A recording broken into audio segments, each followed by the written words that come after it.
பார்வதி தேவியோட உக்கிரமான வடிவம் தான் பிரத்யங்கரா தேவி. இவருக்கு இன்னொரு பேர் உக்ரா.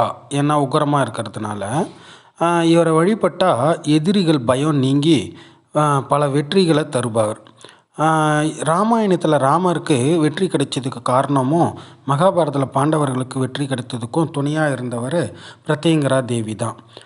இவர் அமாவாசை நாளில் மிளகா வெற்றல் ஓமம் போட்டு வழிபட்டால் எதிரிகள் பயம் நீங்கி பல வெற்றிகள் தருவாங்க. நல்ல விஷயங்கள் எல்லாமே நமக்கு நடக்கும். இந்த மிளகா வெற்றல் ஓமத்துக்கு பேர் நிகும்பலா ஓமம். இவருடைய கோயில் பார்த்திங்கன்னா கும்பகோணம் அருகே ஐயாவாடியில் தனி கோயிலாகவே இருக்குது பிரத்யங்கரா தேவிக்கு. அதே போல் பாண்டிச்சேரியில் மொரட்டாண்டி என்னும் ஊர்லேயும் ஒரு கோயில் இருக்குது.